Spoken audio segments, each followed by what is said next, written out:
بسم اللہ الرحمن الرحیم۔ السلام علیکم اسٹوڈنٹس، امید کرتی ہوں آپ سب خیریت سے ہوں گے۔ آج ہم اپنا اردو کی کتاب کا سبق نمبر 6 جو کہ ہے شہید ملت لیاقت علی خان کے بارے میں پڑھیں گے۔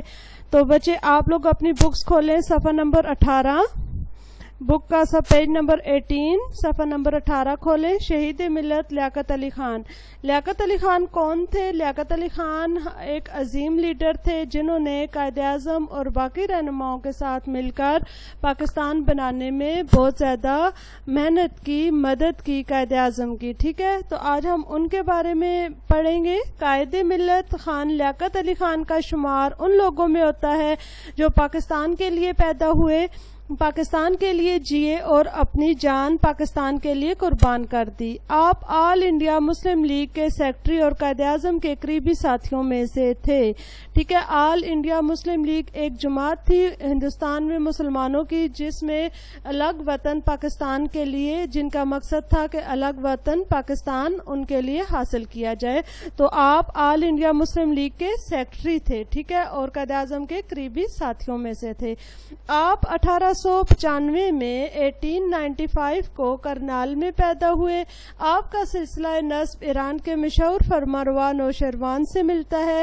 مشرقی پنجاب اور یو پی میں آپ کے خاندان کی بہت سی جاگیریں تھیں، جاگیریں یعنی کہ زمینیں تھیں۔ آپ نے ابتدائی تعلیم یو پی میں ہی حاصل کی، بی اے علی گڑھ یونیورسٹی سے کیا اور قانون کی تعلیم حاصل کرنے کے لیے انگلینڈ جا کر آکسفورڈ یونیورسٹی میں داخل ہو گئے۔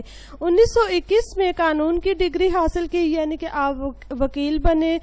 تعلیم سے فارغ ہونے کے بعد آپ دوبارہ ہندوستان آ گئے اور سیاست میں حصہ لینا شروع کر دیا۔ لیاقت علی خان خاموش طبع اور محنتی انسان تھے، یعنی کہ وہ سنجیدہ قسم کے انسان تھے۔ آپ اپنے دل میں قوم کا درد رکھتے تھے، منافقت سے آپ کو نفرت تھی، اسی لیے قائد اعظم نے آپ کی قابلیت اور فرض شناسی کی قدر کرتے ہوئے آپ کو اپنا سیکرٹری منتخب کر لیا۔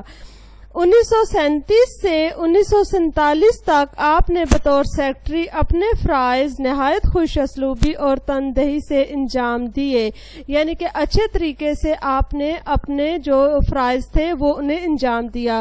1947 میں پاکستان بنا تو آپ پاکستان کے پہلے وزیر اعظم مقرر ہوئے۔ آپ نے اپنی قابلیت، تدبیر اور سیاسی سوجھ بوجھ کا پورا ثبوت دیا، یعنی کہ آپ کی جو طریقے تھے، آپ کی جو قابلیت تھی، ذہانت تھی، آپ نے اس کا پورا ثبوت دیا اور ایسے مشکل مسائل جو حل نہیں ہو رہے تھے آپ کی حسن تدبیر سے حل ہو گئے، یعنی کہ آپ کی اچھی سوچ سے وہ بھی حل ہو گئے۔ عالمی برادری میں بھی آپ نے پاکستان کا نام بلند کیا۔ قائد اعظم کی وفات کے بعد تو آپ کی ذمہ داری بہت ہی بڑھ گئی۔ آپ ہر مشکل کا مقابلہ نہایت بردباری سے کرنے کے عادی تھے، یعنی کہ کسی بھی مشکل کو آپ اپنے اوپر سوار نہیں کرتے تھے بلکہ صحیح برداشت سے اسے حل کر لیتے تھے۔ آپ نے اپنی خود اعتمادی اور نظم و ضبط کی بدولت عوام کا اعتماد حاصل کر لیا اور قوم نے آپ کو قائد ملت کا خطاب دیا، یعنی کہ یہ جو قائد ملت ہم نے پڑھا ہے نا، شہید ملت لیاقت علی خان کو قائد ملت خان لیاقت علی خان، تو قائد ملت کیا تھا؟ یعنی ملت کا قائد، قوم کا قائد، ٹھیک ہے نا، یہ ان کا خطاب تھا۔ قوم نے آپ کو قائد ملت کا خطاب دیا۔ آپ نے امریکہ کا دورہ کیا اور وزرائے اعظم کی کانفرنس میں شامل ہو کر پاکستان کی حقیقت کو تسلیم کروایا۔ جب بھارت نے پاکستانی سرحدوں پر فوج جمع کی تو آپ نے موقع دکھا کر قوم کو متحد ہونے کی تلقین کی اور بھارت سے کہا کہ ہم کمزور نہیں ہیں، تمہارا مقابلہ پوری قوت اور جوامردی سے کر سکتے ہیں۔ ملک کے اندرونی مسائل کو بھی آپ نے نہایت جرأت اور حسن تدبیر سے حل کیا، یعنی کہ آپ جو بھی تدابیر اختیار کرتے تھے کسی کام کو کرنے کے لیے تو وہ بہت اچھے طریقے سے آپ سوچ سمجھ کر اختیار کرتے تھے۔ آپ پوری دنیا کے مسلمانوں کو ایک پلیٹ فارم پر جمع کرنے کے خواہش مند تھے۔ اسی سلسلے میں آپ راولپنڈی کے